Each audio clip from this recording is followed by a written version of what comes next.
Senhor ministro relator, ainda dentro desse contexto, gostaria de saber se o presidente da República determinava o envio de materiais para divulgação pelo influenciador Paulo Figueiredo e se o réu mantinha contato direto com esse influenciador, se solicitou alguma vez a divulgação de conteúdos a pedido do presidente, do então presidente da República. O senhor conhece o réu Paulo Figueiredo? Conheço. Foragido nos Estados Unidos. Sim, senhor. Então, pode responder a questão. Sim, senhor. Da mesma forma que eu tinha contato com ele, eu tinha contato com vários outros elementos da mídia, de todos, né, todos os... Eu não falava com a imprensa, mas toda a imprensa queria informação, queria falar comigo. Mas nunca houve ordem nem determinação do presidente que fosse passado alguma coisa para ele. Eu também não sei qual o grau de relação que o presidente tinha com ele.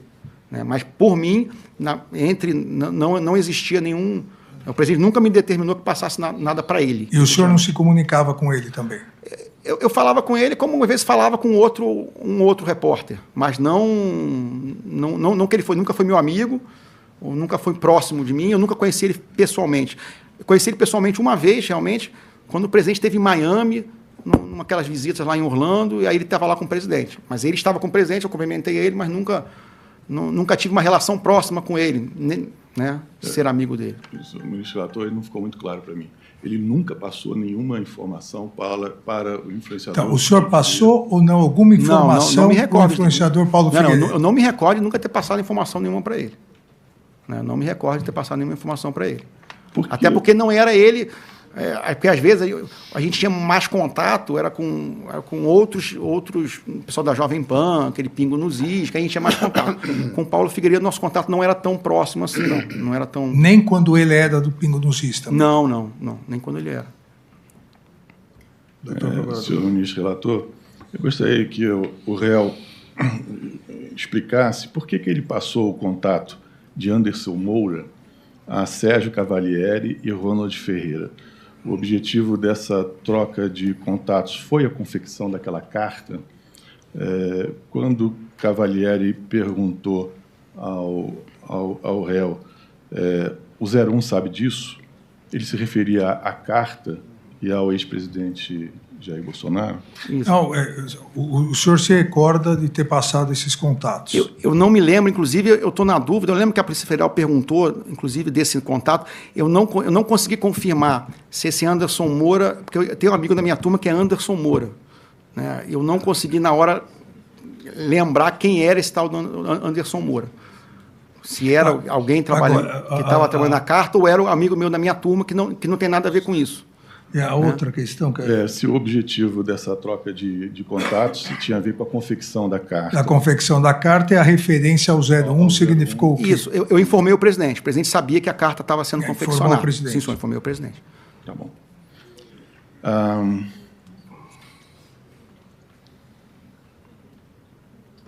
No dia 28 de novembro de 2022, senhor ministro relator, às 11h08, Correia Neto enviou uma mensagem ao réu dizendo para que ele assistisse o programa Pingo nos Is, na Jovem Pan, afirmando que algumas pessoas militares seriam expostas.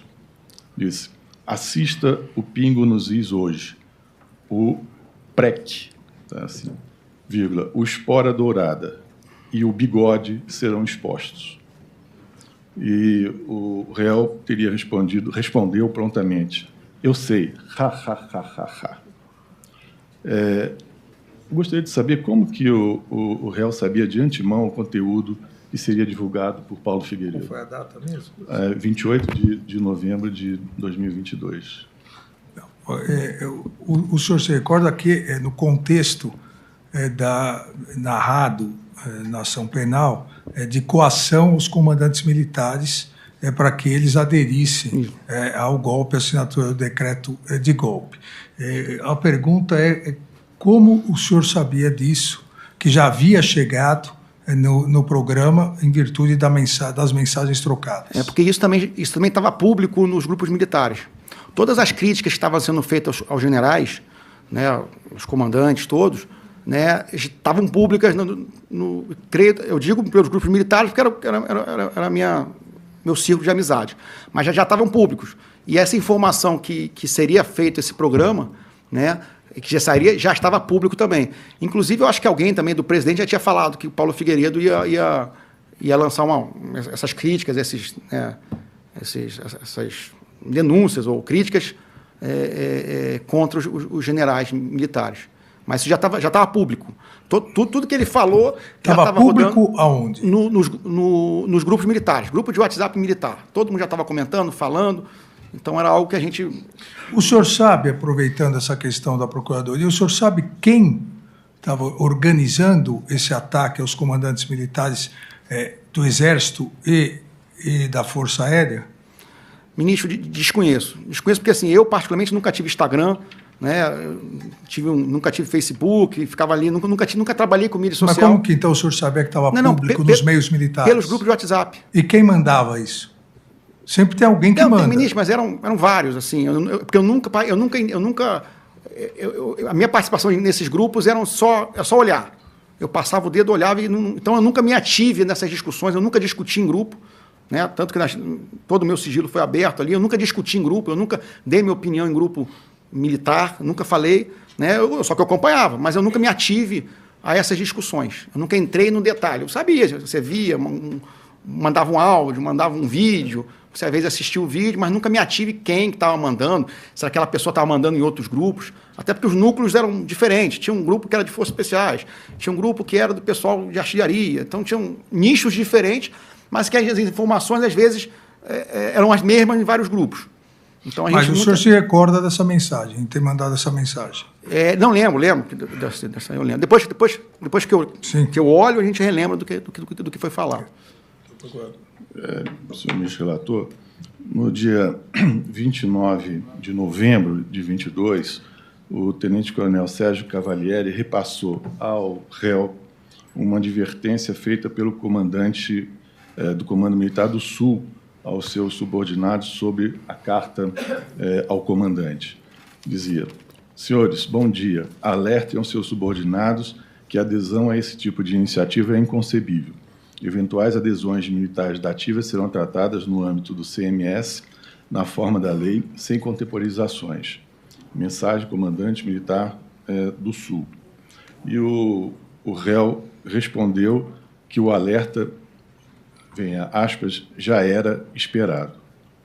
Na sequência, Sérgio Cavalieri ponderou: espero que o PR, presidente da República, não se esqueça dos que estão indo para o sacrifício.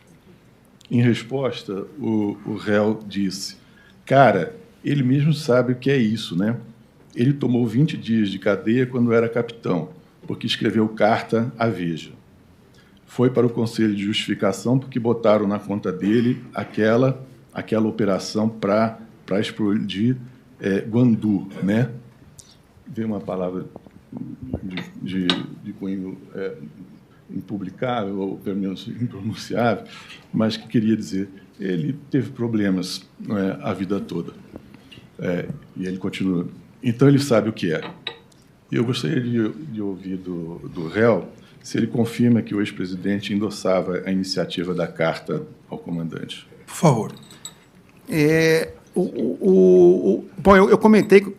Primeiro, o comentário do coronel Cavalieri era porque tinha muitos militares que estavam participando das manifestações nos acampamentos. Né, e o militar não pode se manifestar politicamente alguma coisa. Então, os militares que fossem encontrados, né, dentro das manifestações seriam punidos. Né? E isso foi essa mensagem que ele mandou. Né? E eram militares, às vezes, que estavam lá no meio da manifestação, com cartaz, com tudo. E aí, foi o que eu falei, esse era o óbvio que vai acontecer. Se algum militar for encontrado numa manifestação, vai ser punido. A gente sabe a regra do jogo. Né? E aí foi que ele fala, ele retruca, tomara que o presidente saiba, né, o que está fazendo. Porque eu falei, ele sabe, porque ele já foi preso. Ele escreveu uma carta na Veja e ele foi preso. Então, causa e consequência.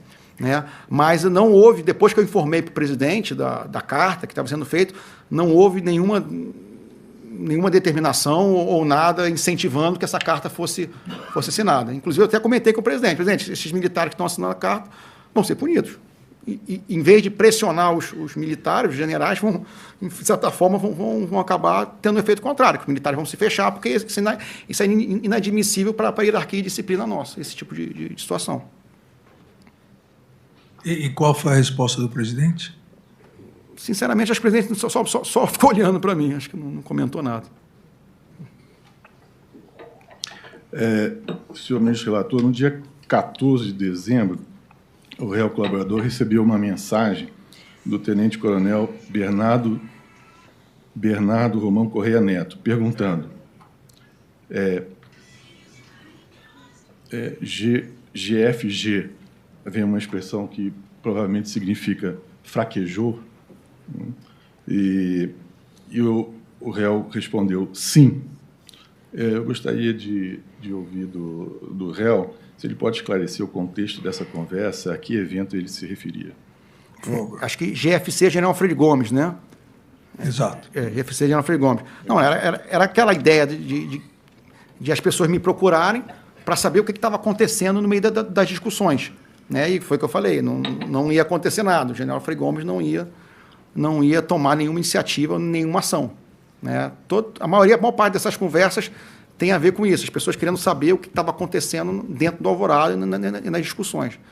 Até porque nos grupos militares, volta aos grupos militares, se falava muita coisa. E o ex-presidente Bolsonaro, ele conversava com o senhor sobre o general Freire Gomes? Sobre a conduta do general Freire Gomes? Principalmente após a reunião do dia 7 de dezembro? Não sobre o general Freire Gomes, não. O presidente nunca criticou ou fez qualquer posicionamento sobre o general Freire Gomes. Isso nunca aconteceu. Senhor ministro relator, o meu próximo tema tem a ver com um documento que foi apreendido na sala do ex-presidente Jair Bolsonaro, na sede do Partido Liberal. Um documento contendo um discurso a ser recitado no momento da efetivação das medidas de excepcionais no contexto constitucional. O documento tratava expressamente de estado de sítio, decretação de operação de garantia da lei e da ordem, e o mesmo texto foi encontrado no aparelho celular do réu colaborador. Eu gostaria de perguntar ao réu se ele se recorda desse discurso, quem redigiu, quem disponibilizou o texto para que ele armazenasse e se ele conversou com o presidente da República sobre esse texto. Esse texto foi da foto, procurador?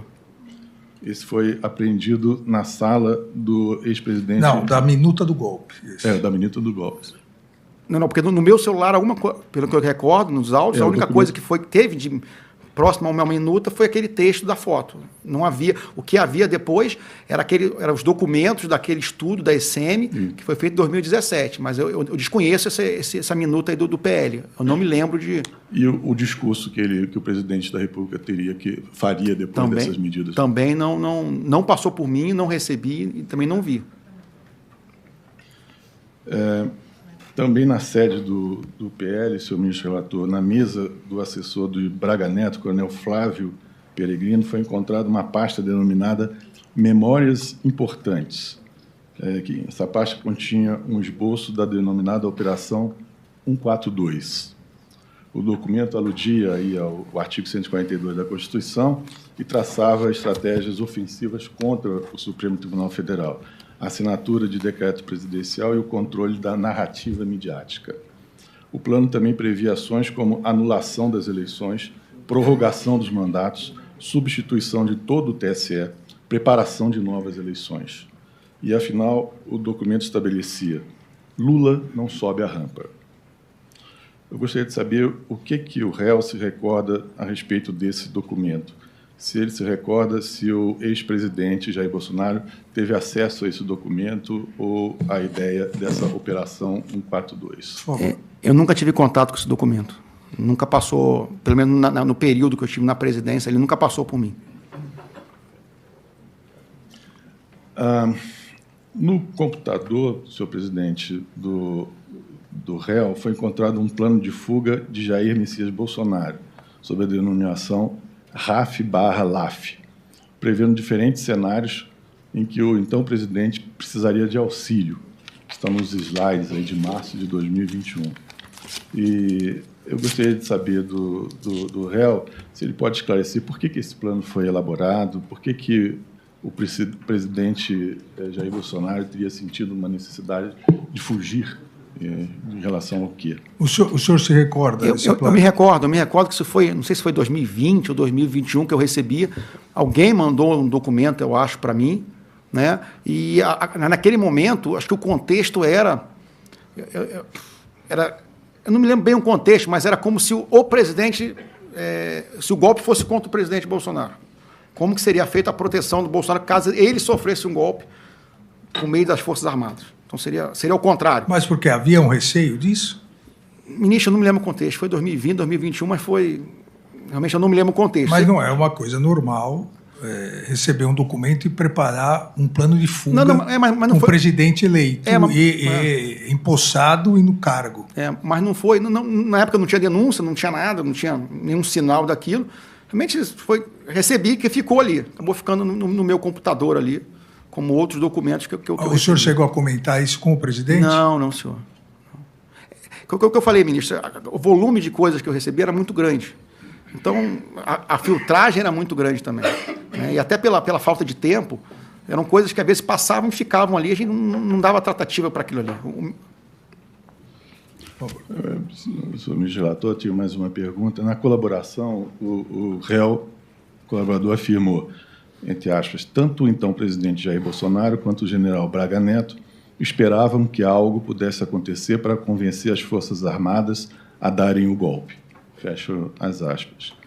E o que eles esperavam? Gostaria de saber o que estava sendo esperado, se era uma comoção popular, de que espécie, qual era a expectativa que eles nutriam em relação a isso. Qual é essa expectativa? Sim, a grande expectativa era que fosse encontrada uma fraude nas urnas. Então, o que a gente sempre viu ali era uma busca por encontrar fraude na urna. E com a fraude na urna, de certa forma, você poderia convencer os militares dizendo que a eleição foi fraudada, alguma coisa, e aí talvez a situação mudasse. Então, o grande mote ali do que na minha visão ali, né, que tem a ver com isso, foi que queria se encontrar uma fraude nas urnas. E, então, por isso, a pressão realizada em relação ao então ministro da Defesa, Paulo Sérgio. Sim, senhor, que fosse encontrada de alguma forma fraude nas urnas. Senhor ministro relator, no dia 4 de janeiro de 2023, Sérgio Cavalieri perguntou ao réu, ainda tem algo para acontecer? E o réu respondeu com duas mensagens, que foram apagadas logo em seguida. Diante das respostas recebidas, o Sérgio Cavalieri indagou, coisa boa ou coisa horrível? E o réu ponderou, depende para quem. Para o Brasil é boa. Eu gostaria de saber se o réu poderia contextualizar esse diálogo, o que ele previa que poderia acontecer e que seria bom para o Brasil. O senhor se recorda também desse... Depois que eu vi a mensagem, eu recordei. Sim. E para responder isso aí, ministro, eu vou usar uma outra conversa do general Freire Gomes, para mim, que não está nos autos, mas foi revelado naquele outro vazamento que teve. No dia 30 de dezembro, o general Freire Gomes manda uma mensagem para mim, às 19h. Meu coração está muito triste, minha alma amargurada, mas a consciência me diz que o PR fez o correto. Deus estará com ele.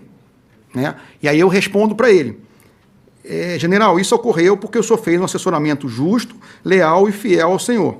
O futuro confirmará, o futuro dirá. Então, eu sempre, inclusive nas mensagens que eu troquei com o general Freire Gomes, mostra que eu sempre coadunei com as ideias dele, né? Que nada poderia ser feito e qualquer ação mais radical geraria um grande problema para o país. Né? E foi isso que eu quis retratar com o Cavalieri. Talvez para o Brasil foi bom, talvez para os apoiadores, talvez para uma parcela da população nem tanto, porque nada foi feito. Né? Inclusive, nas conversas com o general Freire Gomes, né, o que ele explicava era o seguinte, não adianta ter 20 minutos de alegria e 20 anos de regime militar, né? Porque qualquer regime teria que ser segurado através das armas. E não era isso que o Brasil queria, não era isso que o Brasil precisava. Então, essa sempre foi a ideia do general Freire Gomes, até conversando com ele, pela experiência dele, e a gente entendia isso. Né? Então, tanto que eu sempre estava informando o general Freire Gomes do que estava acontecendo, eu sempre, de alguma forma, estava auxiliando ele a ter essa visão da conjuntura do que estava acontecendo.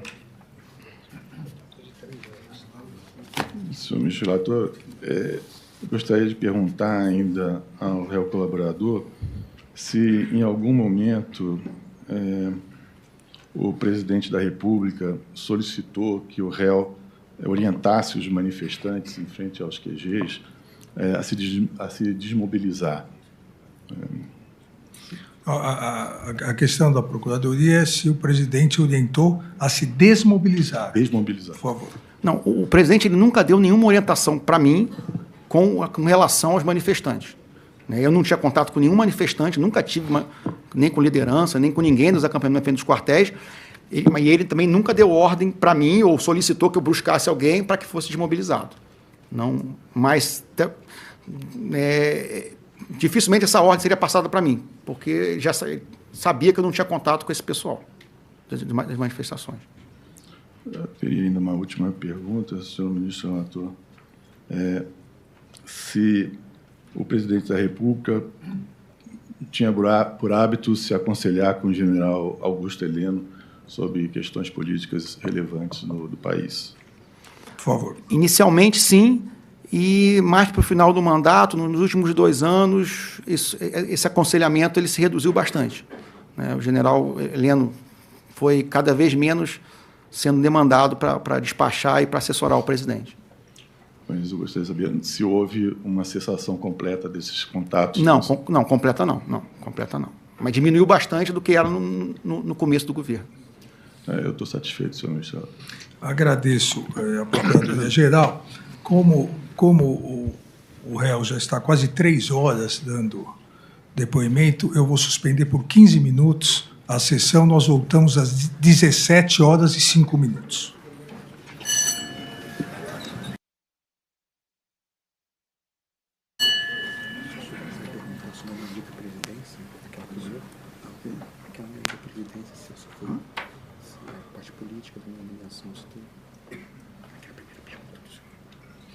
Podemos sentar, por favor?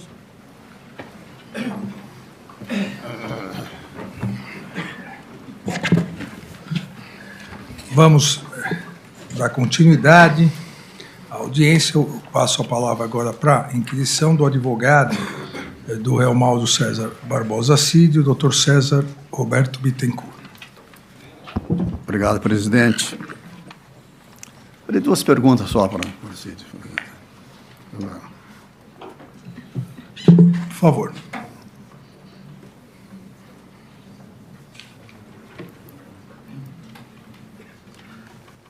Posso perguntar? Por favor. Obrigado, excelência. Cid, o presidente chegou a manifestar... É por intermédio do ministro relator, por favor. Diretamente com a excelência. Obrigado. Presidente, pergunto ao Cid. O presidente chegou a manifestar o desejo de se manter no poder, mesmo após o resultado das urnas? Por favor. A grande preocupação do presidente, do meu ponto de vista, sempre foi encontrar uma fraude nas urnas. Coisa que sempre foi muito ostensivo, da opinião do presidente. Então, ele sempre buscou uma fraude nas urnas. Presidente, só essa pergunta.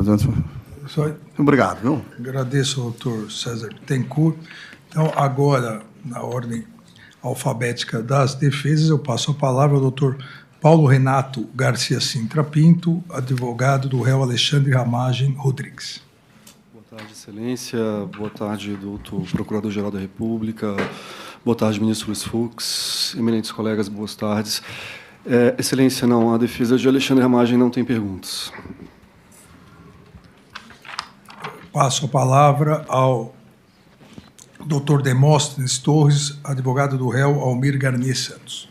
Excelentíssimo senhor ministro Alexandre de Moraes, Sua Excelência, ministro Luiz Fux, Sua Excelência, o Procurador-Geral da República, Paulo Gonet, senhores procuradores da República que acompanham doutor Paulo Gonet, senhora serventuária, senhores advogados, meus colegas, e senhores acusados, senhoras e senhores, jornalistas, quem mais aqui se encontra. Uma pergunta só, Excelência, porque vou cumprir o que Vossa Excelência disse, não vou repetir o que Vossa Excelência perguntou. Eu agradeço. Nem o doutor Paulo Gonet. Então, só uma pergunta que foi... Doutor Demóstenes, o duro é o doutor Zé. Que até chegar nele, cada vez eu vejo ele riscando alguma coisa lá. Mas vai dar certo. Ótimo. Vamos lá, doutor Demóstenes. Então, é uma pergunta só e diz respeito à primeira pergunta que Vossa Excelência fez. É uma contradição. No dia 28 do mês de agosto de 2023, o réu colaborador Mauro César Barbosa Cid depôs pela primeira vez na Polícia Federal. E ele menciona os grupos que Vossa Excelência também mencionou. Eu queria só ler antes de fazer a pergunta. Nas folhas 15, ou na folha 15, ele diz, nesse sentido, indagado sobre os elementos que têm conhecimento em relação aos referidos fatos investigados, respondeu que depois que acabou o período eleitoral, então o presidente Jair Bolsonaro recebia diversas pessoas, sempre no Palácio da Alvorada, que as pessoas que visitavam então o presidente formavam 3 grupos distintos, que tinha um grupo bem conservador, de linha bem política, que aconselhava o presidente a mandar o povo para casa e colocar-se como um grande líder da oposição, que dizia que o povo só queria um direcionamento, que para onde o presidente mandasse o povo iria, que o grupo era formado pelo senador Flávio Bolsonaro, o AGU Bruno Bianco, Ciro Nogueira, então ministro da Casa Civil, e o brigadeiro Batista Júnior, então comandante da Aeronáutica. Que o outro grupo era formado por pessoas moderadas, que, apesar de não concordar com o caminho que o Brasil estava indo, com abusos jurídicos, prisões, e não concordar com a condução das relações institucionais que ocorreu no país, entendiam que nada poderia ser feito diante do resultado das eleições, que qualquer coisa, em outro sentido, seria um golpe armado, que representaria um regime militar por mais 20, 30 anos, que esse grupo era totalmente contra isso, que o grupo se subdividia em 2, que um primeiro grupo era composto basicamente por generais da ativa que tinham mais contato com o então presidente da República, Jair Bolsonaro, que eram as pessoas que o então presidente mais gostava de ouvir, que o grupo era composto pelo comandante do Exército, Freire Gomes, pelo general Arruda, chefe do DEC, Departamento de Engenharia e Construção, pelo general Teófilo, chefe do COTER, Comando de Operações Terrestres, pelo general Paulo Sérgio, então ministro da Defesa, que esse grupo temia que o grupo radical trouxesse um assessoramento e levasse o presidente Jair Bolsonaro a assinar uma doideira. Que o general Freire Gomes estava muito preocupado com essa situação, com o que poderia acontecer com esse pessoal que ia para o Palácio da Alvorada, que estavam preocupados com o grupo radical, que estava tentando convencer, então, o presidente a fazer alguma coisa, um golpe, que havia um outro grupo de moderados que entendia que o ex-presidente deveria sair do país, que o próprio colaborador sugeriu que o ex-presidente deveria sair do país, que o grupo era composto por Paulo Junqueira, empresário do agronegócio, que financiou a viagem do presidente para os Estados Unidos, por Naban Garcia, que ocupou algum cargo na Secretaria de Agricultura, e, por fim, o senador Magno Malta, que tinha uma posição mais radical e se juntou ao referido grupo, entendendo que o presidente deveria deixar o país.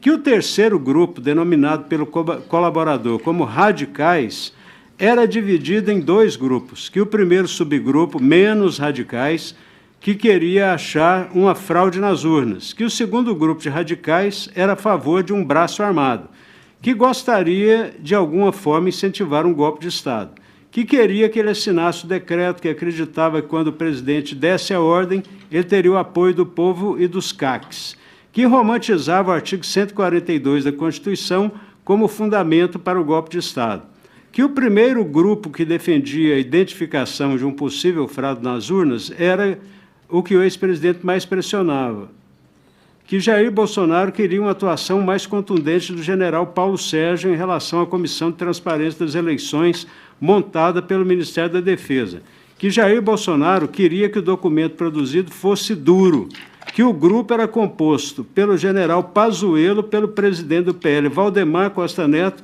pelo Major Denícoli. Então, pergunto, através de Vossa Excelência, se, tanto nesse dia, nesse primeiro depoimento, como dos demais, exceto hoje, o réu colaborador não mencionou a pessoa do almirante Almir Garnier. A pergunta é essa. Se ele, nesse depoimento, e nos outros, se ele não mencionou a pessoa do comandante Almir Garnier como radical. Doutor Demóstenes, eu passo a palavra, mas eu gostaria só de lembrar que é mencionado no depoimento e também no dia 21 de novembro, explicitamente, mas eu passo a palavra, por favor.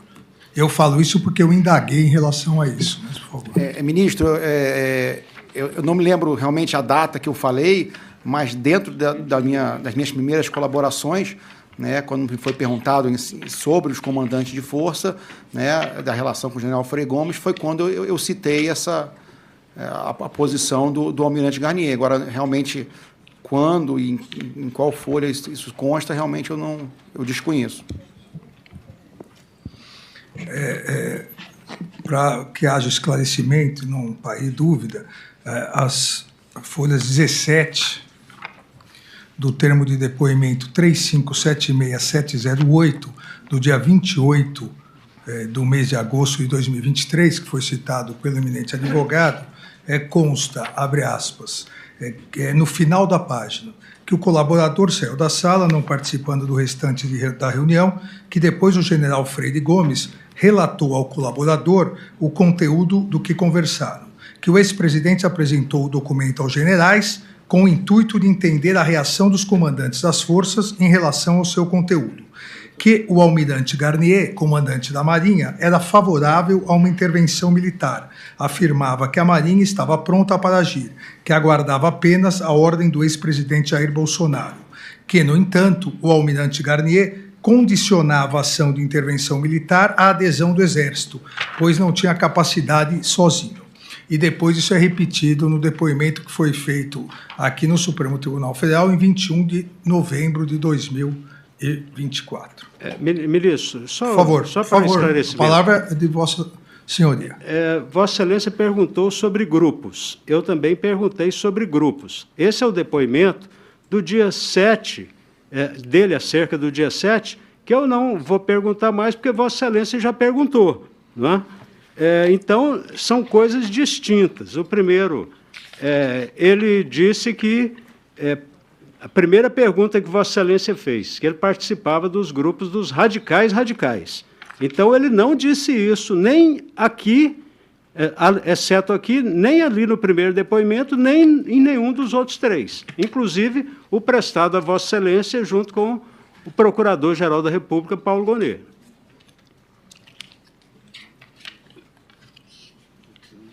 A pergunta de Vossa Senhoria é se o depoente, o réu, disse que o ex-comandante Almir Garnier fazia parte de algum grupo. Algum grupo. Pode ser até moderado, mas ele hoje afirmou radical.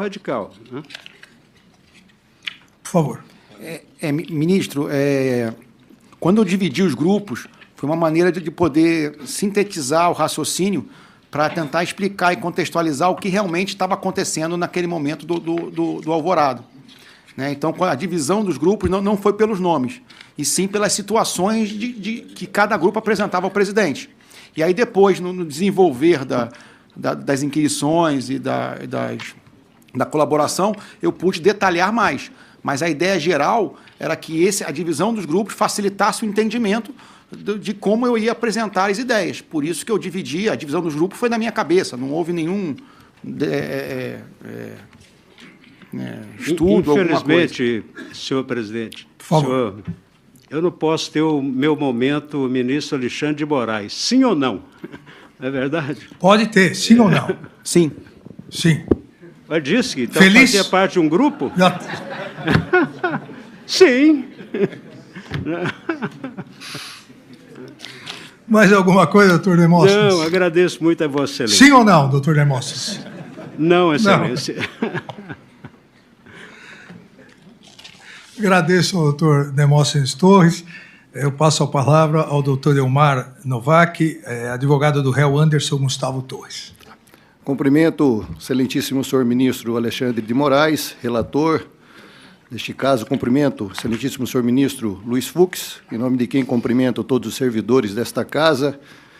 Cumprimento o excelentíssimo senhor Paulo Gonet, procurador-geral da República, em nome de quem cumprimento todos os membros do Ministério Público, inclusive a sua equipe aqui presente, advogados, membros da imprensa, senhoras e senhores. Nessa toada, senhor ministro relator, de não repetir questionamentos, tudo que tínhamos em relação ao Anderson Torres foi bem esclarecido aqui pelo réu colaborador. Eu não tenho mais nenhuma pergunta. Muito obrigado. Agradeço ao doutor Novak. Passo a palavra ao doutor Matheus Milanês, advogado do réu Augusto Heleno Ribeiro Pereira. Excelentíssimo senhor ministro-presidente, relator Alexandre de Moraes, excelentíssimo senhor ministro Luiz Fux, excelentíssimo senhor professor e procurador-geral Paulo Gonet, excelentíssimos colegas, demais aqui presentes. Senhor ministro, seguindo na linha do sim ou não, para facilitar, eu gostaria só do réu colaborador, num dos termos que temos presentes, que ele até falou para Vossa Excelência, eu só queria que ele confirmasse o seguinte trecho em que ele fala, abro aspas, eu nunca vi uma ação operacional ou de planejamento do general Heleno, fecho aspas. Eu gostaria que ele confirmasse esse trecho. Por favor. Sim, senhor, confirmado.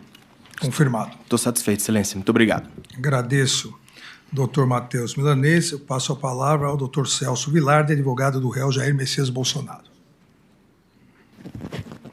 Excelentíssimo senhor ministro relator, ministro Alexandre de Moraes, excelentíssimo senhor ministro Luiz Fux, cumprimento também o excelentíssimo procurador-geral da República, aos demais advogados, as partes e as pessoas, os demais presentes. Senhor ministro, eu tenho algumas perguntas, sim. Minha primeira pergunta, ministro, eu queria saber se a função de ajudante de ordem é algo como um secretário, se existia só ele, outros, e se existia hierarquia entre os ajudantes de ordem. Pois não. Pode responder, por favor. Então, ministro, para esclarecer a função do ajudante de ordens, que é bem interessante entender ela, então eu vou usar o decreto. Então, a função do ajudante de ordens compete prestar os serviços de assistência direta e imediata ao presidente da República nos assuntos de natureza pessoal, em regime de atendimento permanente e ininterrupto, em Brasílias ou viagem. Receber as correspondências e objetos entregues ao presidente da República em cerimônias e viagens, e realizar outras atividades determinadas pelo chefe de gabinete. Então, basicamente, o ajudante de ordens ele deveria atender às necessidades do presidente de maneira direta, imediata, permanente e ininterrupta. Então, tudo a toda hora. E, para isso, nós tínhamos uma equipe com em torno de 32 civis e militares, em qual eu era o chefe. Então, abaixo de mim tinham mais 3 ajudantes de ordens. Então, a minha maior proximidade, a minha maior participação era porque eu era o chefe. Então, é bem claro para um comandante militar que tudo que acontece está na responsabilidade do comandante. Então, era o senhor e mais 3. Eu era o chefe, que era um do Exército, e tinham mais 3, um da Marinha, um da Força Aérea e um da Aeronáutica, e um chefe. Então, essa era a organização dos oficiais. Depois, abaixo, a gente tinha os auxiliares. Um da Marinha e 2 da Força Aérea. Não, um da Marinha, um do Exército. Um do Exército. É que o senhor falou um da Marinha, um da Aeronáutica e um da Força Aérea. E eu como chefe. Abaixo tinha os auxiliares e tinha o pessoal que cuidava da parte... Oficiais eram 4. Oficiais eram 4. Qual era a patente dos demais? Eu era o tenente-coronel, tinha tudo major, o resto era tudo major. Doutor Celso. Muito obrigado. Eu queria saber, senhor ministro relator, se ele teve algum conhecimento a respeito dos fatos de 8 de janeiro, evidentemente antes do dia 8 de janeiro. O senhor teve? Não, senhor. Em relação aos atos de violência de 8 de janeiro, aqui no Supremo, se ele soube alguma coisa do movimento de 8 de janeiro. O movimento que resultou no 8 de janeiro. Que resultou no 8 de janeiro e do próprio fato que iria acontecer no 8 de janeiro. Ele teve informação antecipada? O senhor teve alguma informação? Não, senhor. No Palácio, da Alvorada, ele ouviu algo, o presidente tinha alguma informação a respeito disso? Ele ouviu algum comentário? Ele ouviu algum plano de incentivo a ao ato de 8 de janeiro? Por favor. Não, senhor.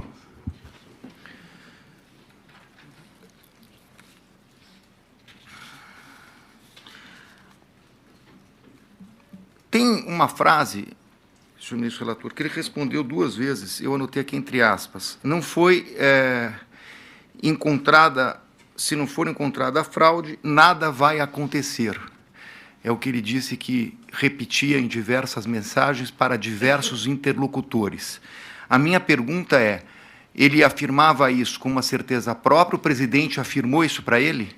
Se não houver fraude, não vai acontecer nada? Isso foi uma afirmação do presidente? A questão do doutor Celso se não houvesse fraude, não haveria golpe. Se houvesse fraude, haveria golpe. Essa é a questão, doutor Celso? É isso. Não foi encontrada a fraude, nada vai acontecer. Essa é a questão. Por favor. Doutor ministro, uma das primeiras mensagens minhas que eu troquei, né, com o Cavalieri, eu creio, logo no começo, deixa eu ver se eu achar aqui.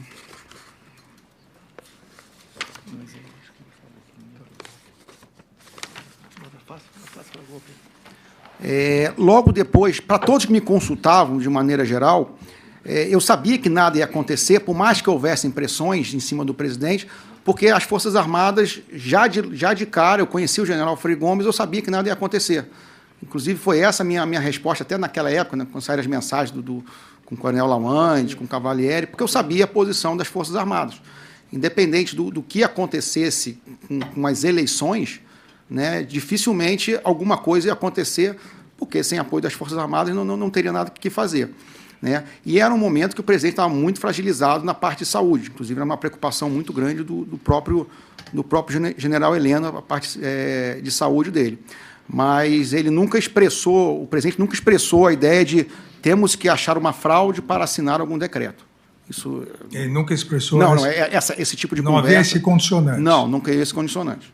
Ele ouviu... O presidente tem uma frase famosa, mas eu quero saber no âmbito ali do Palácio, naquele contexto dos meses de novembro e dezembro. Ele ouviu o presidente dizer que só agiria dentro das 4 linhas da Constituição? O senhor ouviu isso? Sim, senhor. Senhor presidente, eu queria... O ministro relator está falando, senhor presidente, mas o senhor está presidindo, então o senhor é relator, presidente. Então vamos... Eu queria... isso é uma pergunta que simplesmente eu não entendi. A reunião do dia 7 de dezembro, que foi uma pergunta específica de Vossa Excelência, a reunião de 7 de dezembro, ele disse que depois dessa reunião ele teria falado com o comandante do Exército. Eu queria saber se foi nessa reunião, porque ele respondeu para o senhor, foi nessa, teve outra, eu queria saber se foi nessa reunião que ele apresentou um PowerPoint. Foi no dia 7 de dezembro que ele apresentou o PowerPoint? Eu repasso, mas eu me recordo que eu perguntei se no dia 7 havia apresentado o PowerPoint e disse que não, que foi numa anterior. Ou foi no dia 7? Ministro, agora, em termos de data, eu não tenho certeza. Foi na primeira reunião que teve, né, onde foi apresentado os considerandos, que até o próprio general... Mas foi nessa primeira... Então, vamos recordar, para que não paire dúvida, na pergunta do doutor advogado. O senhor disse que houve uma primeira reunião em que Felipe Martins levou um advogado e o ex-presidente, o então presidente Jair Messias Bolsonaro estava e o senhor apresentou PowerPoint. Não, nessa primeira reunião apresentou a minuta para o então presidente, ele fez algumas alterações, houve uma segunda reunião onde o senhor apresentou o PowerPoint. E nessa segunda se marcou a reunião do dia 7. E no dia 7 o senhor me respondeu que não houve PowerPoint. Eu lembro porque eu perguntei especificamente em relação a isso. O senhor disse, inclusive, que no dia 7, o senhor não estava quando o presidente apresentou aos comandantes, que o comandante Freire Gomes, que depois lhe disse. Isso. Então, essa foi a sequência. Então, a pergunta do doutor Celso houve PowerPoint apresentado pelo senhor no dia 7? Não, senhor. Na segunda reunião, não, senhor. Só houve na primeira, onde foi feito, apresentado só os considerandos. Certo. E, na verdade, não foi o PowerPoint, foi o próprio documento do Word... apresentado na televisão. Certo. Por favor, doutor Celso. Muito bem. Agora eu vou para para a reunião do dia 28/11 no salão de festa, que é essa que foi objeto das perguntas do doutor procurador. Essa reunião, no dia 28, no salão de festas, eu queria saber o seguinte: ele recebeu um WhatsApp, antes dessa reunião, um anexo. Esse anexo que ele recebeu, acho que por volta das 8h30 da noite, esse anexo era o anexo da carta que seria mandada aos comandantes? O senhor se recorda de ter recebido uma mensagem com um anexo nesse dia? Eu creio que sim. Eu acho que porque nesse dia foi o dia da divulgação da carta. E esse anexo era a carta dos comandantes? Eu não sei se esse anexo era a carta, mas eu lembro que nesse dia foi quando eu tomei conhecimento da carta. Agora, se foi efetivamente esse anexo, eu não sei, não sei confirmar. Doutor Celso. Eu estou perguntando, ministro, porque esse anexo foi enviado às 20h02. Às 23h20, ele manda as observações que foi objeto do questionamento do procurador. Não combinamos de apagar? Ah, eu esqueci. E às 23h30 desse mesmo dia, depois da reunião, é que tem as mensagens das fotos. Então, eu queria perguntar se ele recebeu as fotos que estão na denúncia, que foram encontradas no celular dele, como descritas na denúncia como uma minuta de golpe.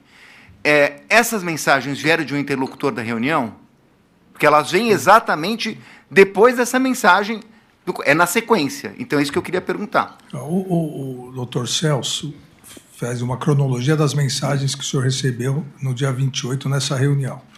E pergunta se essa última mensagem, às 23h30, salve. E 30 horas, se o senhor recebeu a minuta do que a Procuradoria chama de minuta do golpe, o decreto do golpe, de algum interlocutor dessa reunião do dia 28.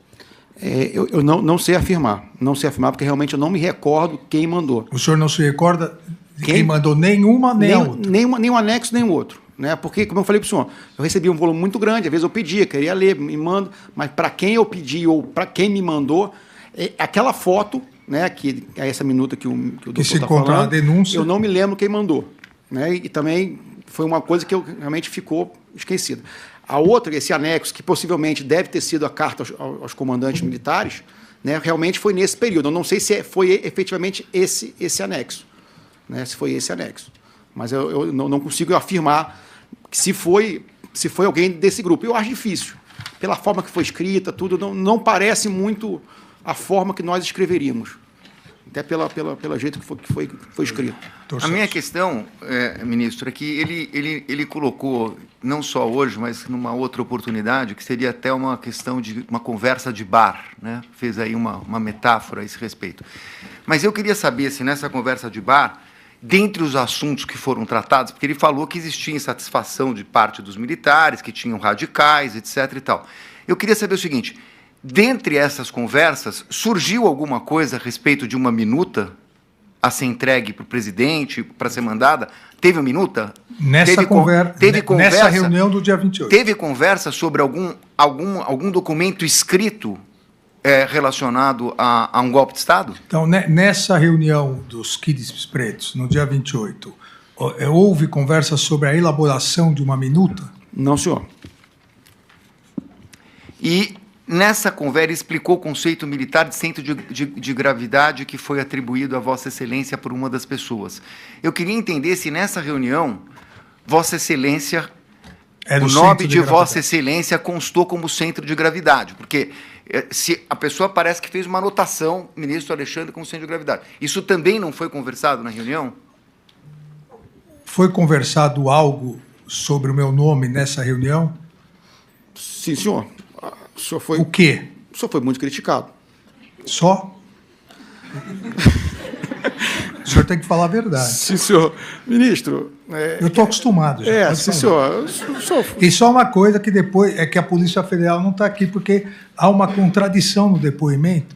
Falou que era conversa de bar. com guaraná e salgadinho. Então não era conversa de bar. Mas o que mais falava sobre mim? É a pergunta do doutor advogado, por favor. Ministro, as pessoas criticavam muito o senhor. As mesmas críticas que o senhor recebe, os mesmos xingamentos, de certa forma, passaram por ali. Não vou dizer que não houve, porque houve, né? Até porque era uma conversa mais... Era uma conversa de bar. Uma conversa de bar. Tanto que... Houve alguma ideia em relação ao centro de gravidade? Não, sim, ministro, nada, não, temos que acabar com ele, isso nunca existiu, vamos planejar alguma coisa, isso nunca existiu.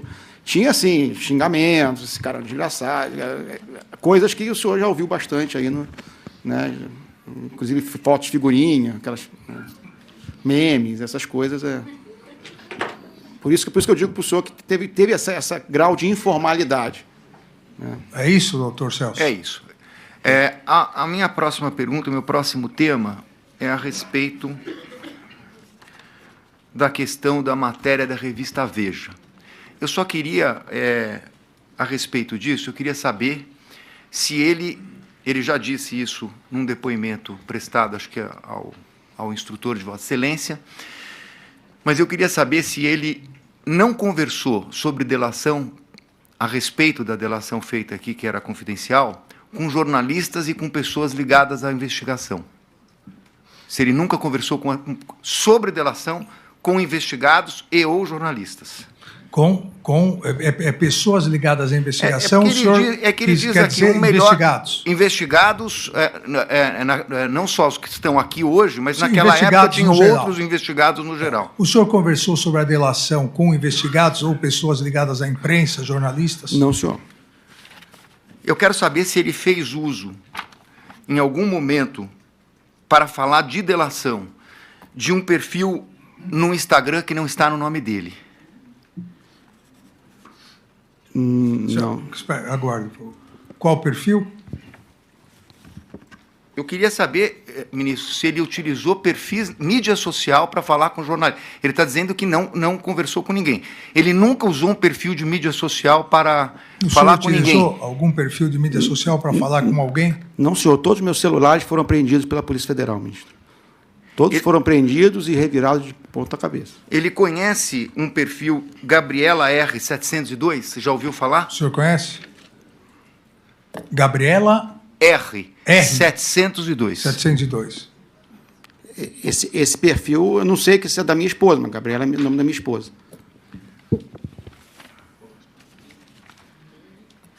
Essa é uma outra pergunta que eu ia fazer, mas acho que ele já respondeu, mas só para confirmar.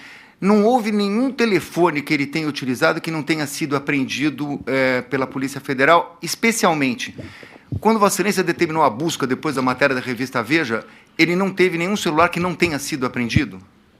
Todos foram apreendidos novamente. Eu tenho 9 celulares apreendidos pela Polícia Federal, 3 computadores e 2 ou 3 iPads da minha filha.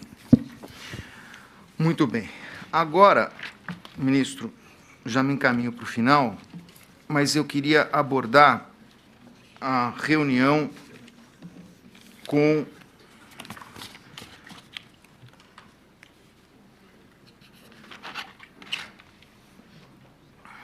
o general Braga Neto. A primeira pergunta que eu queria que ele esclarecesse é a seguinte: Copa 22, eu entendi que ele recebeu um arquivo, que foi até objeto de uma pergunta do doutor procurador a respeito de Copa 22. Eu queria saber se, por meio dessa mensagem, ou por meio de qualquer outra conversa a respeito desse Copa 22, ele sabia que tinha, supostamente, um plano para eliminar pessoas, para monitorar para eliminação de pessoas. Eu queria saber se ele tem conhecimento disso. O senhor tinha ciência disso? Não, senhor. O documento Copa 22 que eu recebi, que foi o único documento que eu tive acesso, ele foi aquele documento que constava os itens logísticos daquele pedido inicial de dinheiro. Quando ele foi para essa reunião com o general, eu entendi que foi a pedido de um colega dele que disse que é amigo dele.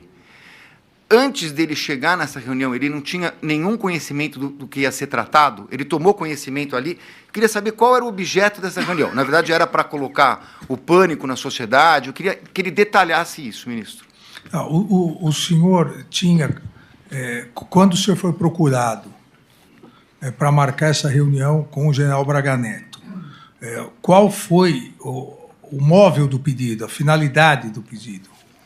Como eu já falei anteriormente, né, na primeira conversa que eu tive com os dois militares, eles estavam se mostrando muito indignados com a situação política do país, a situação até eleitoral, né, e gostariam de saber o que podia ser feito, o que tinha para ser feito. E eu falei, eu não tenho nada para fazer, eu não tenho articulação nenhuma, mas se quiserem conversar com o general Braga Neto, até porque já estavam querendo ir para Brasília, até tirar foto com o presidente, aquilo da foto com o presidente não é verdade. Eu falei, aproveita, vamos lá, fala com o general Braga Neto, tira foto com o presidente e vocês conversam. Né? Então, foi um pouco nesse sentido, a sugestão de encontrar o general Braga Neto. Doutor. Então, ministro, eu queria entender o seguinte, se a conversa vou fazer uma aproximação, tem um trecho da denúncia aqui, folhas 141 dos autos, em que o Procurador-Geral da República diz o seguinte: a reunião foi descoberta a partir dos diálogos encontrados nos dispositivos eletrônicos dos denunciados.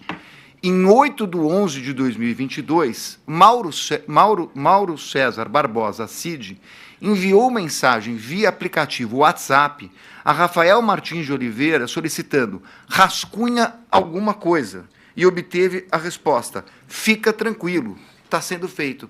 O que é esse? O que ele pediu para ser rascunhado? O que foi pedido para ser rascunhado? Como eu falei inicialmente, eu repito, o rascunho foi do pedido logístico, o pedido do que ele precisava para poder subsidiar o pedido de financeiro. Quem fez o pedido? Foi o Major de Oliveira. Não, mas espera um pouquinho, ministro. Aqui, assim, essa mensagem é do dia 8/11/22. É 2 dias antes da reunião. Ele já sabia que tinha uma necessidade financeira? Eu entendi que ele ficou sabendo da necessidade financeira pelo e-mail do Copa 22 que ele recebeu. Não foi isso não. O senhor sabia já dessa necessidade financeira pedida pelo militar?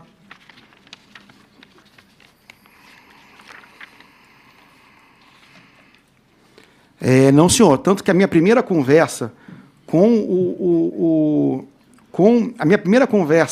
o de Oliveira e com o Ferreira Lima foi nos dias 10 e 11 de novembro, quando eu estava em Goiânia. Se eu não me engano, dia 10 e 11 de novembro eu estava em Goiânia. E me parece que a reunião foi dia 12. Nesses dias anteriores, eu não tive contato com eles. Doutor Celso. É que eu estou perguntando porque o procurador que está transcrevendo uma mensagem que ele está falando 9 e 10. Eu sei o dia que foi a reunião, é que a mensagem é do dia 8. É por isso, é anterior a esse contato que ele diz. Eu queria entender o que ele pediu para rascunhar. Mas, enfim, se ele já respondeu...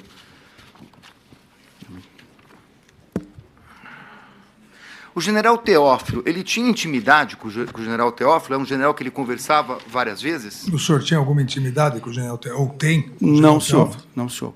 Pouca. Conversei algumas vezes, mas muito restrito e sem intimidade.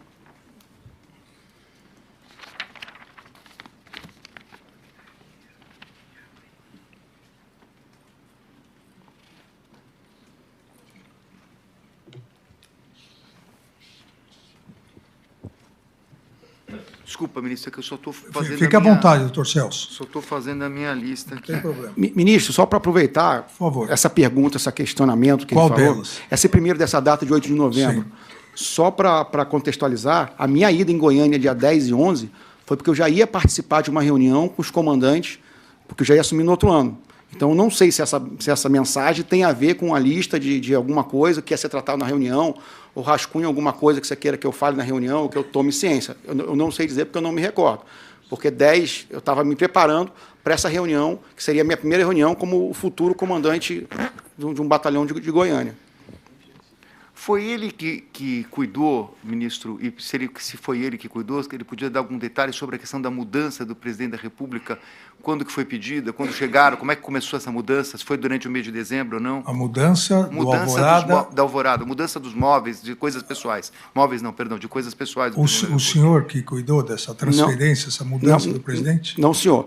Essa transferência ficou na responsabilidade da equipe que já estaria com ele, né? Me parece que foi tocado pelo Coronel Câmara, pelo Crivellati, para a equipe que ficava. Eu não participei dessa dessa movimentação da mudança do presidente.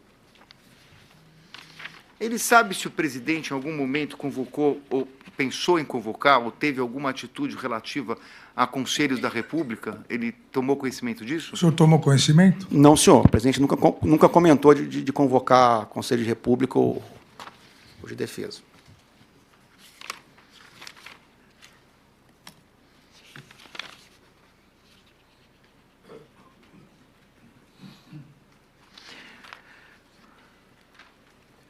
Com relação à Copa 22 e punhal verde e amarelo, desculpa, eu vou fazer a pergunta antes. Punhal verde e amarelo, eu entendi que ele disse que nunca tinha ouvido falar, só pela mídia, né? Só para não induzir a... Exato. Foi isso que o senhor disse. Sim, senhor. Sobre punhal verde e amarelo e Copa 22, ele nunca comentou, ele nunca conversou com o presidente da República. O senhor conversou alguma vez com o presidente sobre isso? Não, senhor, até porque eu não tinha conhecimento. O eminente procurador fez uma pergunta a respeito do seguinte, se ele ouviu em algum momento o presidente desestimular, não é essa a palavra, perdão. Foi essa mesmo. Não, acho que era desmobilizar. Desmobilizar. Desmobilizar. Perdão. Exato. Se o presidente, de alguma forma, iria desmobilizar os acampamentos. Como ele já respondeu, a minha pergunta é o seguinte, ele ouviu alguma coisa para mobilizar as pessoas a irem para o acampamento por parte do presidente? Eu até complemento a questão do doutor advogado. Se o senhor ouviu alguma coisa do então presidente Jair Bolsonaro para mobilizar e se ouviu também alguma coisa para manter como estava. Seriam duas questões diferentes. Sim, senhor. Uma coisa que, inclusive, o presidente falou, quando vinham esses grupos mais conservadores falar para o presidente, um dia ele deu a seguinte resposta, não fui eu que chamei eles aqui, não sou eu que vou mandar eles embora. Então, isso acho que responde a... Mas também nunca fez nada para mobilizar. Ele nunca mobilizou, o senhor nunca ouviu isso. Ele nunca mobilizou, mas também não mandou embora. Certo. Não fui eu que mandei embora, não fui eu que chamei, não fui eu que vou mandar embora. Satisfeito com isso? Satisfeito, ministro. Agora estou quase encerrando. Não há pressa.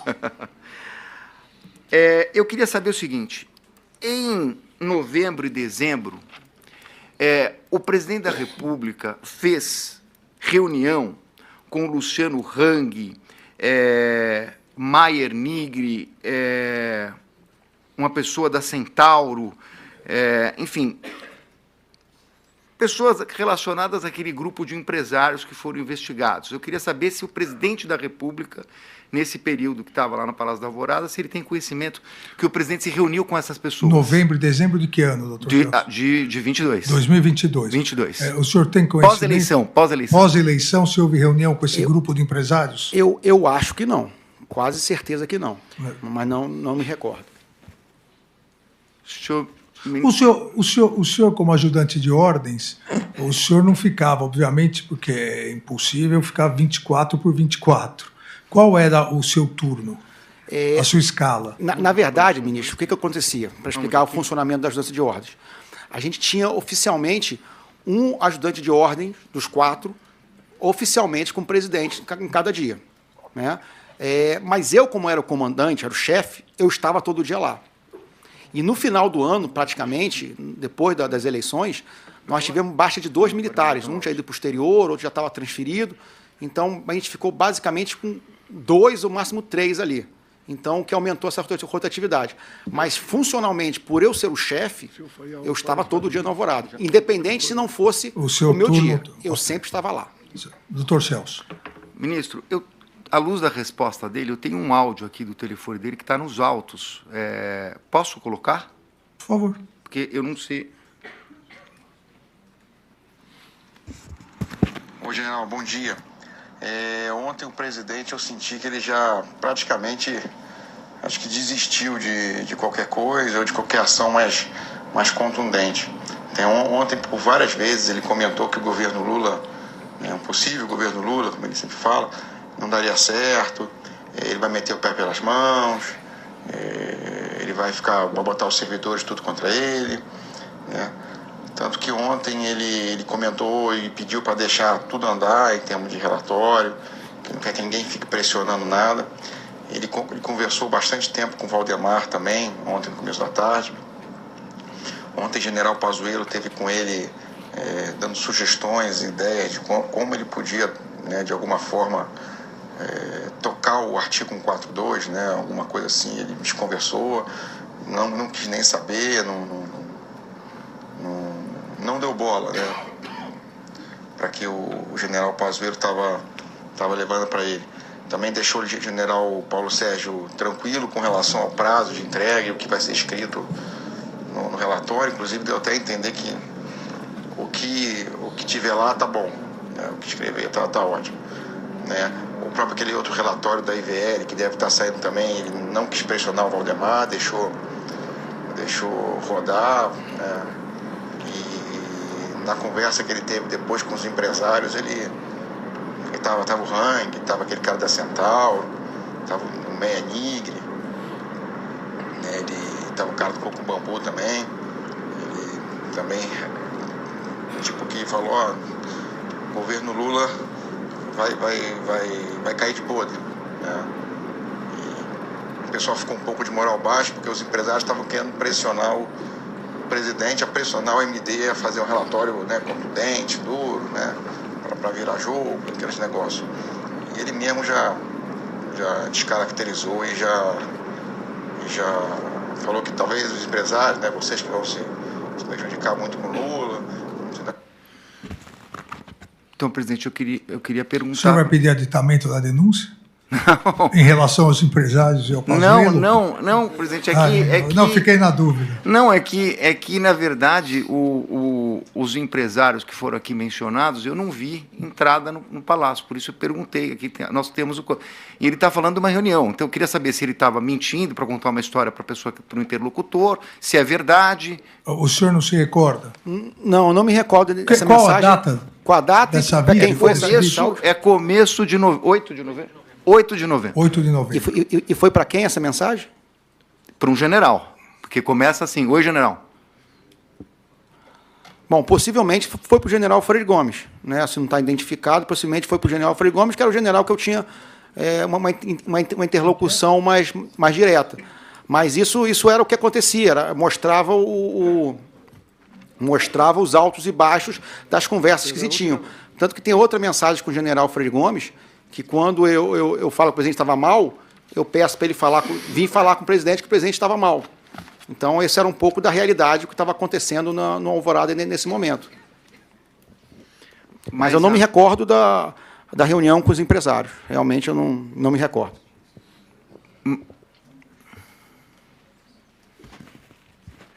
Mas a minha pergunta, ministro, é mais direta. Se ele disse que não houve a reunião... Não, ele disse que ele não se recorda. Pode ter ocorrido a reunião. Pode ter ocorrido? Pode. O presidente se reunia com várias pessoas, eu não vou lembrar 2 meses de agenda. Até Foi exatamente por isso que eu perguntei se ele ficava 24 por 24. Não, normalmente eu ficava. Só que nesse período... Qual foi a data, ministro? 8 de novembro. Não, 8 de novembro eu estava lá. 8 de novembro eu estava. 8 de novembro. 8 de novembro eu estava lá. É porque nesse período também eu passei 4 semanas fora. Então, por mais que eu não estivesse acompanhando, eu tinha contato, eu ligava para os outros ajudantes para saber o que estava acontecendo. Mas pode ter acontecido a reunião e não tem como lembrar de 8 semanas de reunião pós-eleição. Esse áudio consta no relatório de análise da Polícia Judiciária 4401196, juntado aos autos. Não tenho mais perguntas, Excelência. Agradeço, doutor Celso Bilardi. Eu agora passo a palavra ao doutor André Farias, falando pelo réu Paulo Sérgio Nogueira de Oliveira. Por favor. Excelentíssimo senhor ministro presidente relator, ministro Alexandre de Moraes, eminente ministro Fux, eminente procurador-geral da República, professor Gonê, colegas da advocacia, os acusados e todos que nos acompanham, recebo meus cumprimentos. Ministro, são breves esclarecimentos e a primeira indagação é se o coronel Cid se recorda se pelos idos de novembro o general Paulo Sérgio chegou a conversar com ele, informar ele, comunicar a ele que tinha entregue um discurso ao presidente da República. Se tinha entregue? Um discurso. O general Paulo Sérgio. Isso. O senhor após as eleições? Isso. Ido de novembro ali. Novembro. E o senhor se recorda se após as eleições de novembro o senhor foi procurado pelo general Paulo Sérgio, que teria encaminhado ao presidente um discurso? Eu creio que sim, ministro. Eu creio que sim. Não sei se era um discurso para ele falar ao povo, que acho que ele queria fazer uma proclamação, né, alguma coisa, mas eu lembro de alguma coisa assim. Eu não me lembro os detalhes, mas eu creio que sim.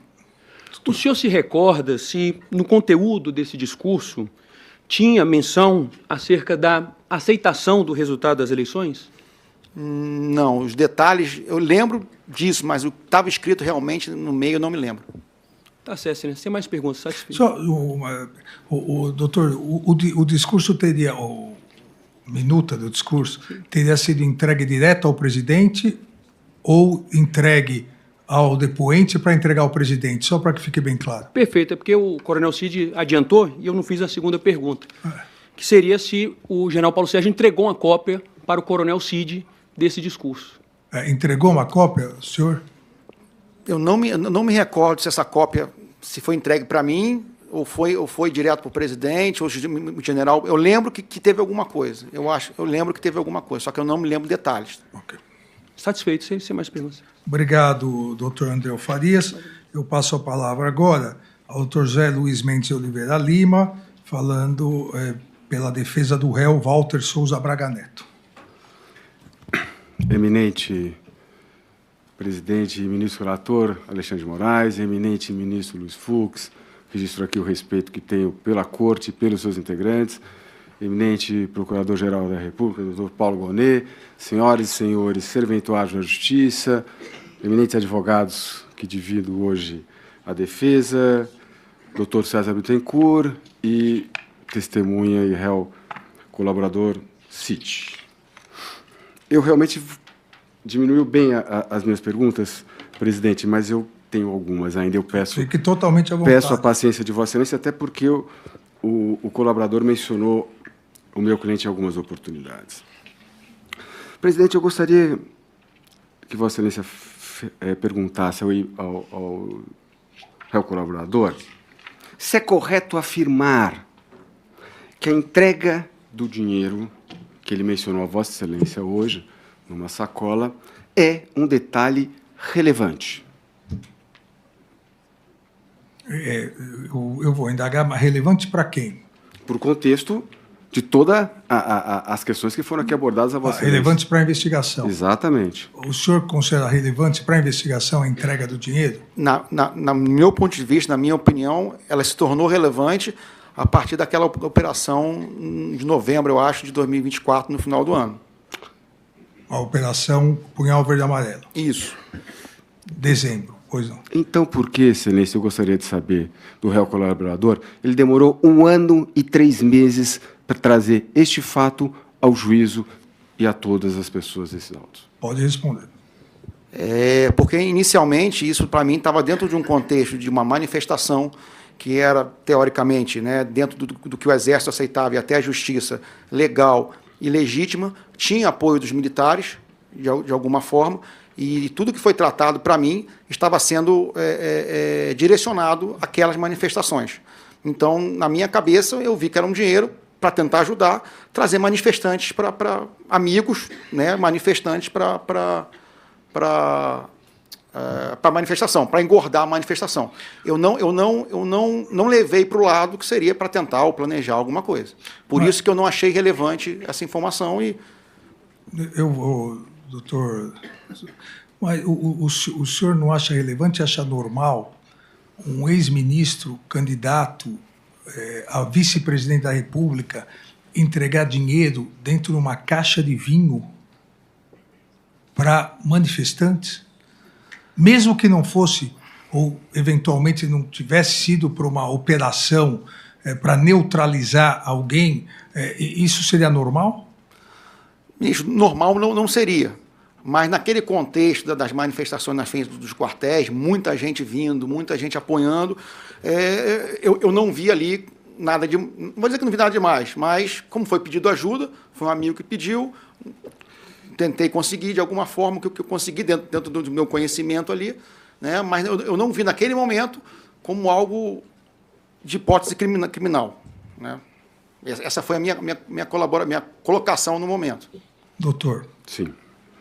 Depressa o primeiro depoimento, 8 de 23, ele fala a Vossa Excelência dia 21 de novembro de 24. Mas, pois bem, tentando também lembrar a memória do réu colaborador, ele disse a Vossa Excelência que o dinheiro teria sido entregue pelo general Braga Neto. A pergunta é objetiva. Não foi um empresário do agro que teria entregue esse dinheiro ao réu colaborador? Não, senhor, para mim não. Aguarde só.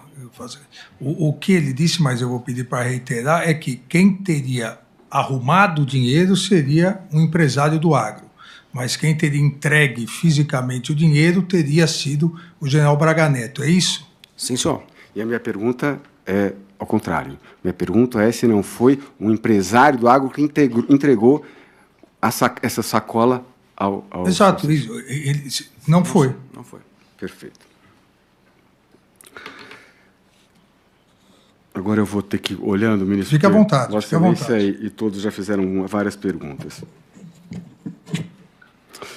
E também, acho que ele falou mais ou menos, mas eu preciso, evidentemente, estressar um pouco essa situação. O primeiro depoimento, a colaboração é de 8 de 2023. Nesta colaboração, ele não menciona este encontro na casa de Braga Neto. Por qual motivo? Doutor, o senhor pode responder.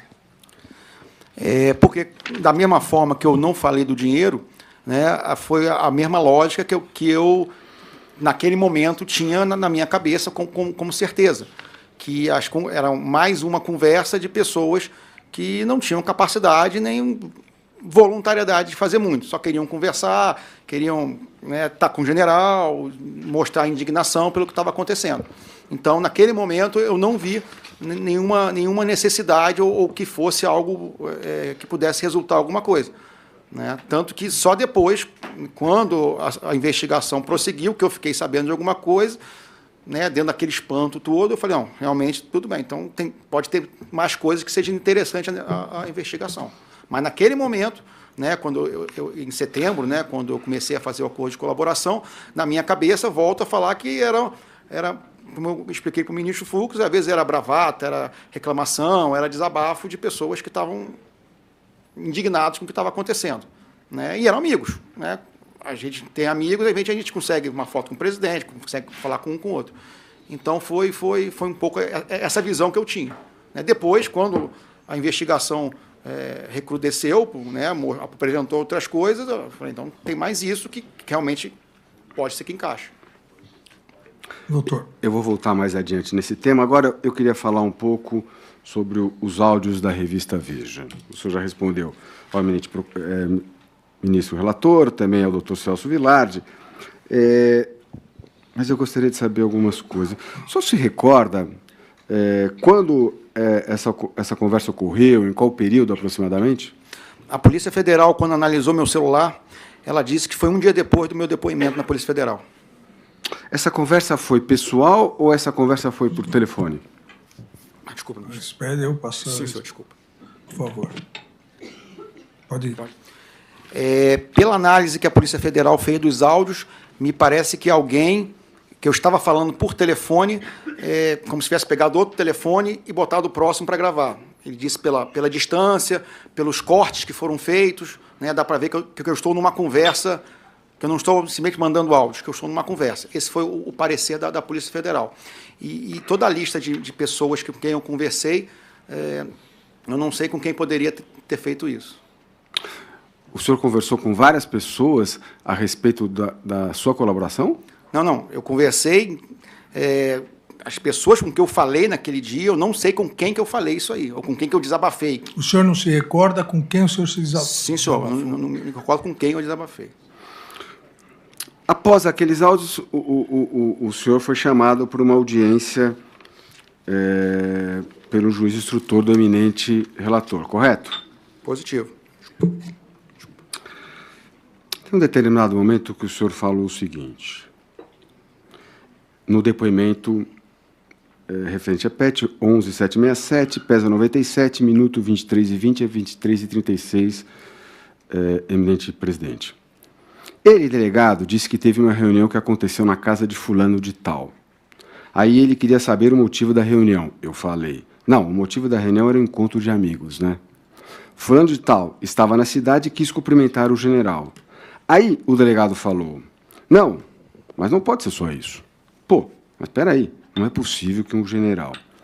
A pergunta. Ao citar esse exemplo, o réu colaborador estava se referindo ao encontro ocorrido na casa do general Braga Neto em 12 de novembro de 2022, presidente? Esse trecho... Está no depoimento... PET 11767. Sim, foi a audiência com o juiz instrutor logo após a Veja. Exatamente, Excelência. Por favor. Para ser exato, Excelência, acho que foi no dia 22 de março. O senhor pergunta sobre... Nesse trecho que eu li do seu depoimento, se o senhor estava se referindo ao encontro ocorrido na casa do general Braga Neto em 12 de novembro de 2022. É isso? Bom, realmente eu não me lembro o contexto que eu dei, né, com a entonação que eu dei, né, nessa conversa, até porque eu não me lembro dessa frase. Mas, pelo jeito, pode parecer que seja, mas realmente eu não recordo do que eu estava falando, até porque eu acho que eu falei bastante coisa. Né? Sim. Eu vou seguir, por favor, presidente. Também no depoimento que foi prestado ao juiz instrutor do gabinete do eminente relator, o senhor afirmou que o delegado questionou a sua versão dizendo que não, mas não pode ser só isso. Pô, mas espera aí, não é possível que o general... A pergunta objetiva. Por que o delegado, a autoridade policial, disse ao senhor que a versão dos fatos não poderia ser verdadeira? Por quê? Doutor, o senhor se recorda disso? Eu não me recordo, mas ali era um desabafo. Eu estava muito mal emocionalmente. Não, são duas coisas diversas, se eu entendi a pergunta do doutor José Luiz. A primeira, a questão da Veja, que foi a razão pela qual eu determinei que o senhor fosse ouvido novamente pelo juiz instrutor. Sim, senhor. E aí o doutor José Luiz perguntou com quem o senhor falou, para quem o senhor desabafou.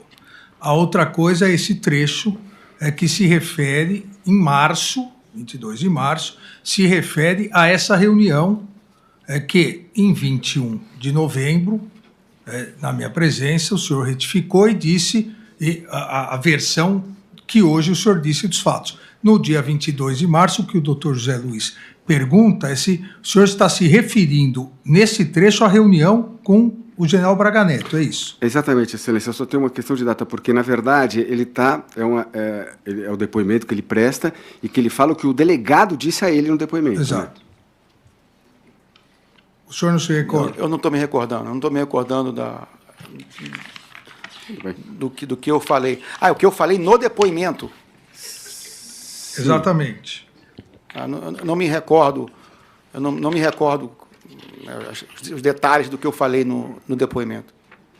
O que eu lembro, né, era que, de certa forma, a minha narrativa não enquadrava, não casava com o caminho que a investigação estava tomando.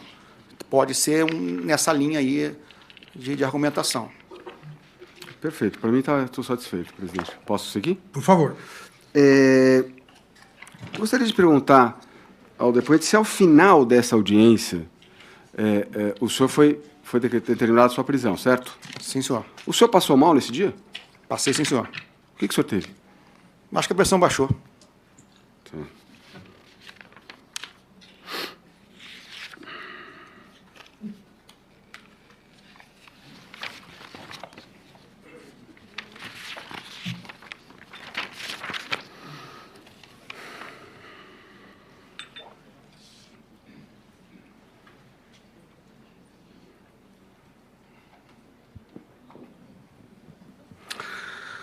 Encontro na casa do general Braga Neto, presidente. Por favor. Várias questões já foram colocadas, eu tenho algumas. Em determinado momento, só para perguntar, o senhor confirma o que o senhor disse aqui hoje, que o senhor ficou de 10 a 15 minutos nessa reunião, é isso? Na casa do general Braga Neto? Creio que sim. Não sei dizer exatamente quanto tempo, não cronometrei nem nada, mas talvez tenha sido por isso. É o senhor que disse esse dado. Mas, assim, se não foram 15, foram 40 minutos, nós podemos ficar entre 10 e 15 ou 20? Não sei, não sei afirmar com precisão. Mas não foram 40 minutos, 1 hora, com certeza não foi. Perfeito. Foi menos de meia hora? Eu creio que sim, ministro, creio que sim. Sobre esse encontro, presidente, o senhor Mauro Cid afirmou que Rafael e Hélio se mostravam propostos a fazer uma ação que gerasse alguma mobilização de massa. E chegaram a falar em mobilizar os caminhoneiros para o país bloquear a estrada. Eu queria saber se isso o senhor ouviu, porque o senhor não mencionou aqui hoje, o senhor ouviu esse diálogo na casa do general Braga Neto? O senhor se recorda de ter ouvido isso? Não diretamente, mas estava dentro do bojo das ideias do que podia ser feito. Né? Inclusive, essa ideia dos caminhoneiros sempre foi rechaçada pelo presidente e pelo general Braga Neto.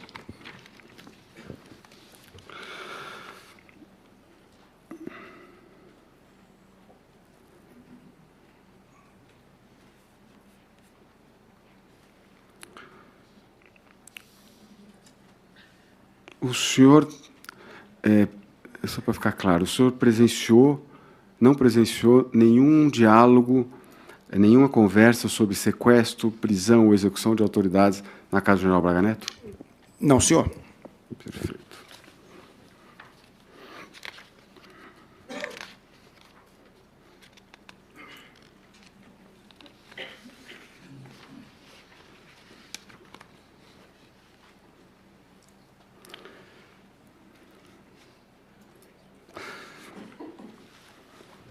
O depoimento que o senhor prestou em 21 de novembro de 24, inclusive o eminente procurador Paulo Gonet lê um trecho, presidente, que fala no caos social. Mas, num outro trecho, o senhor diz o seguinte: general, eu não sei o que... Evidentemente, com o Braga Neto. Aí eu fui procurar o general Braga Neto. Não sabia o que tinham planejado e falei: general, eu não sei o que foi conversado aí, mas eles estão precisando de dinheiro. Eu não sei o que foi conversado aí. O senhor sabia ou não sabia? Porque o seu depoimento, presidente, me desculpe, é que tem trechos que ele fala uma coisa e tem outros trechos que ele fala coisas completamente contraditórias. Vamos recordar o que foi dito até agora e o senhor responde à pergunta do doutor Zé Luiz. O senhor disse que ficou entre 10, 15, meia hora, 40 minutos. Nós fechamos em meia hora, né, no máximo em meia hora. O senhor disse que ficou...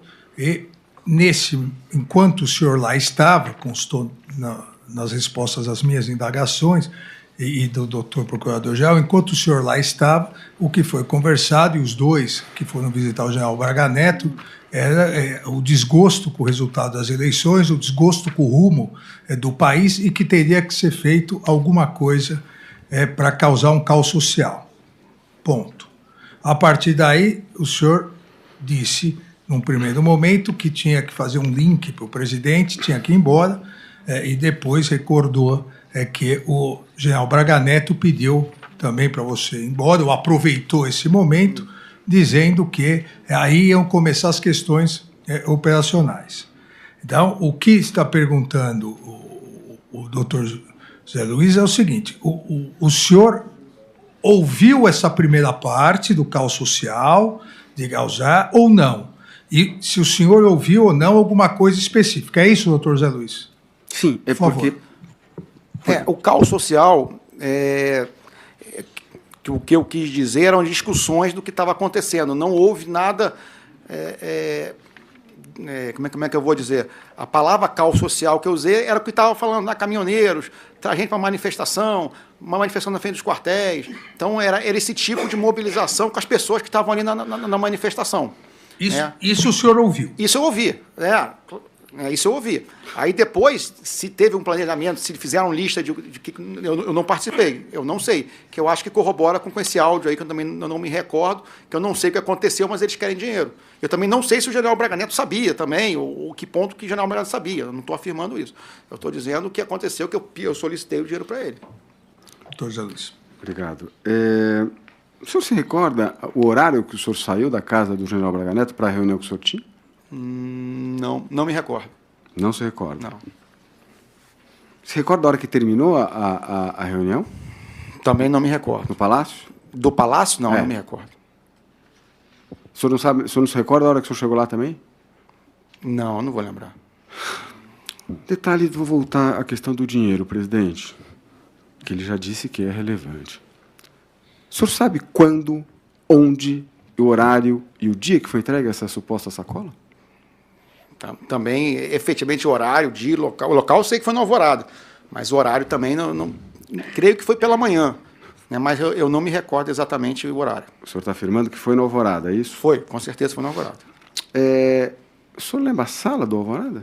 Eu lembro porque eu lembro que, como era dinheiro, eu deixei do lado no batente da minha mesa ali, eu botei um pouco escondido ali para ninguém mexer até que o pessoal viesse buscar. Não, Por isso não que onde o senhor marcou. guardou, onde lhe foi entregue. Me foi entregue. O local efetivo eu não me lembro. Talvez na garagem ou ali no corredor, na sala dos ajudantes de ordens ali, mas eu lembro que me marcou foi que eu peguei e até escondi para deixar embaixo da mesa, perto do meu pé ali, para ninguém mexer. Pode ter sido numa garagem, é isso? Pode ter sido na garagem do Alvorada. Que deve ter câmeras lá, eu imagino. Pode. Mas não me recordo, efetivamente aonde.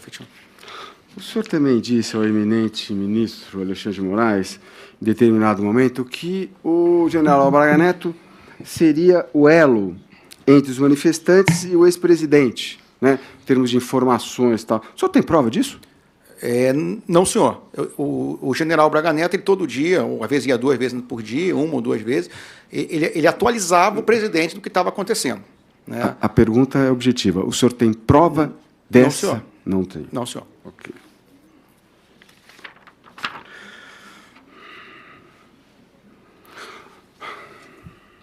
Ministro, eu gostaria de saber se o réu colaborador confirma... É porque tem uma pergunta na sequência... Eu estou acabando. Não tem problema. Nós estamos começando só. Se ele confirma que soube do plano Punhal Verde e Amarelo apenas através das investigações após o seu acordo de colaboração. Isso está claro, né?